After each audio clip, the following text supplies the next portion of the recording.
तो हेलो दोस्तों, कैसे हैं आप सब। मेरा नाम प्रदीप वैष्णव, आप सभी का मेरा आज की वीडियो में बहुत बहुत स्वागत। दोस्तों, इस वीडियो के अंदर हम निफ्टी और बैंक निफ्टी का प्राइस एक्शन का एनालिसिस करके देखेंगे और देखेंगे हमें यहाँ पे कल क्या इंटरडे के अंदर यहाँ पे मूवमेंट देखने को मिल सकते हैं। सबसे पहले अगर आप यहाँ पे डेली के चार्ट में देखोगे तो क्लियरली आप सभी को एक बहुत ही छोटी सी रेंज के अंदर डोजी कैंडल यहाँ पे बैंक निफ्टी के अंदर बनते हुए दिख रही होगी। तो हमने यहाँ पे क्या नोटिस किया है कि इसके लो, जो कैंडल का यहाँ पे लो है 38,600 के आसपास है और जो 38,850 के आसपास इसका हाई बना हुआ है। तो हम यहाँ पे 15 मिनट के चार्ट पे क्या करेंगे, एक रेंज को यहाँ पे क्रिएट करेंगे as a daily candle.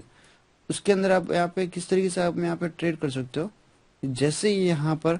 Down side में अगर 15 मिनट की कोई कैंडल यहाँ पे क्लोजिंग देती है तो एक आपको सेलिंग का प्रेशर मिल सकता है देखने को। और सेम अगर यहाँ पे अपसाइड में यहाँ पे एक ट्रेंड लाइन का जो अपसाइड में आकर यहाँ पे ब्रेकआउट होता है तो अब ये जो मोमेंटम अपसाइड में है ये कंटिन्यू होते हुए आप सभी को यहाँ पे दिख सकता है।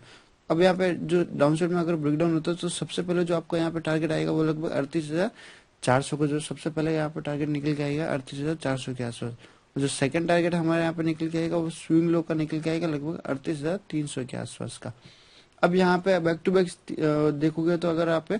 9 से 10 दिन बैक टू बैक आपको यहाँ पे बाइंग देखने को मिल रही है और यहाँ पे गैप अप ओपनिंग होने के बाद भी यहाँ पे मार्केट सस्टेन कर रहा है। कल के वीडियो में भी आप सभी को यहाँ पे एक्सप्लेन किया गया था कि अगर मार्केट यहाँ पे गैप अप ओपन होता है तो आपको 5 मिनट के कैंडल के अंदर यहाँ पे देखना है कि नेगेटिव बन रहे हैं या फिर आपको यहाँ पे मोमेंटम है जो अपसाइड में शिफ्ट होते हुए यहाँ पे दिख रहा है। तो क्लियरली अगर आप यहाँ पे देखोगे तो अपसाइड में यहाँ पे 5 मिनट की कैंडल में एक रेंज के अंदर यहाँ पे ट्रेड कर रहा था, हायर साइड में ब्रेकआउट दिया, अपसाइड मोमेंटम दिया और रेजिस्टेंस देने के यहाँ पे एक रेंज बाउंड मार्केट आपको यहाँ पे इंटरडे के दिन अंदर देखने को मिल रहा होगा। तो क्लियरली आप सभी यहाँ पे वेट करोगे कि अपसाइड में अगर ट्रेंड लाइन का ब्रेकआउट होता है तो हमें यहाँ पे और भी मोमेंटम अपसाइड में देखने को मिल सकता है। और जो रेजिस्टेंस यहाँ पे निकल के आ रहा है इंटरडे के अंदर वो 38,850 के आसपास का निकल के आ रहा है। अब यहाँ पे एज ए डेली के चार्ट के अंदर अगर आप यहाँ पे देखो तो जो डोजी कैंडल है तो डोजी कैंडल अब यहाँ पे जो बन रही, अब यहाँ पे ट्रेंड रिवर्सल भी है और ट्रेंड कंटिन्यूएशन भी यहाँ पे कर सकते हैं। तो इसकी यहाँ पे पॉसिबिलिटी क्या है कि अगर यहाँ पे इस डोजी कैंडल का लो अगर ब्रेक होता है तो डेली के चार्ट के हिसाब से इसका हाई का स्टॉप लॉस रहेगा और 250 पॉइंट का यहाँ पे जो कैंडल है इससे डबल टारगेट को आप डाउन साइड में यहाँ पे प्लान कर सकते हो कि इतना रिट्रेसमेंट हमें यहाँ पे देखने को मिल सकता है। यही अगर आप ये डोजी कैंडल का अगर यहाँ पे हाई ब्रेक हो जाता है तो जो हमारा फर्स्ट टारगेट यहाँ पे निकल के आएगा लगभग 39,180 के आसपास का हमारा फर्स्ट टारगेट यहाँ पे निकल के आएगा। तो इस तरीके से आप यहाँ पे बैंक निफ्टी के अंदर ट्रेड को प्लान कर सकते हो। अगर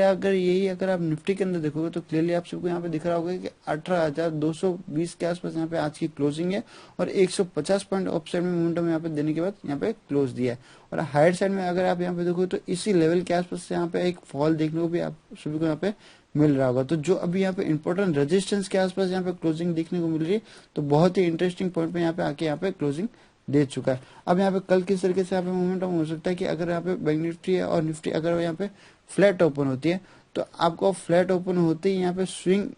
लो का स्टॉप लॉस रख के आपको यहाँ पे बाय कर लेना है। जैसे कि अगर यहाँ पे आज का यहाँ पे क्लोजिंग दिख रहा होगा लगभग आपको यहाँ पे 18,190 या फिर 200 के आसपास। जैसे ही यहाँ पे स्विंग है यहाँ पे ब्रेकआउट देता है यहाँ पे तो आपको यहाँ पे जो स्टॉप लॉस है लगभग यहाँ पे आ गया आपका 18,160 के आसपास का। और जितने पॉइंट का आपका स्टॉप लॉस रहेगा डबल टारगेट को आप यहाँ पे प्लान कर सकते हो। ऑलरेडी एक रेजिस्टेंस को मल्टीपल इंटरडे के अंदर भी यहाँ पे टेस्ट कर चुका है, क्योंकि अगर आप यहाँ पे देखोगे तो सेम इसी हाई के पास में यहाँ पे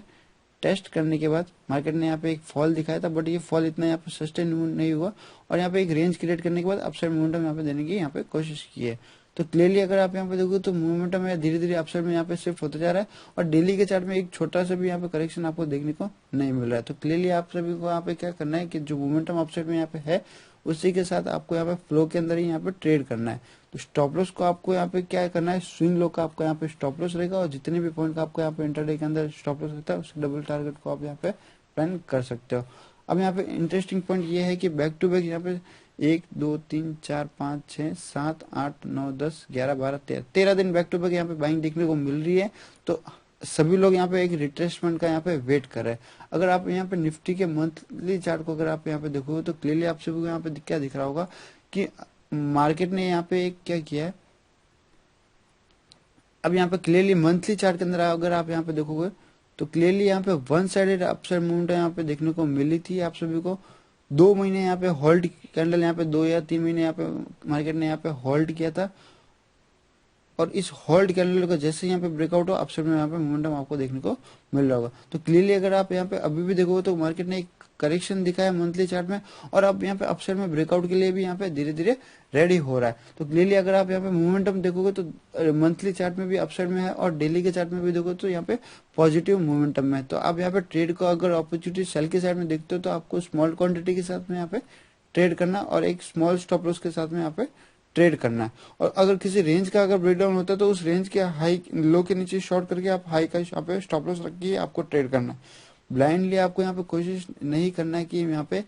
कभी भी कोई भी आप हाई के पास में अगर आपको अपॉर्चुनिटी मिलती है तो इस साइड में आपको सेल की अपॉर्चुनिटी फाइंड आउट करनी है जहाँ पे आपका स्टॉप लॉस छोटा रहे। ऐसा नहीं है कि अगर आप यहाँ पे आप देखो तो ट्रेंड लाइन भी एक यहाँ पे है, जैसे यहाँ पे ट्रेंड लाइन का ब्रेकडाउन भी अगर होगा तो जो हमारा फर्स्ट टारगेट डाउन साइड में आएगा लगभग 18,040 के आसपास का भी यहाँ पे निकल के आएगा। तो इस तरीके से आप यहाँ पे एक्सपायरी दिन के अंदर आप ट्रेड को प्लान कर सकते हो। तो दोस्तों इस वीडियो के लिए बस इतना ही।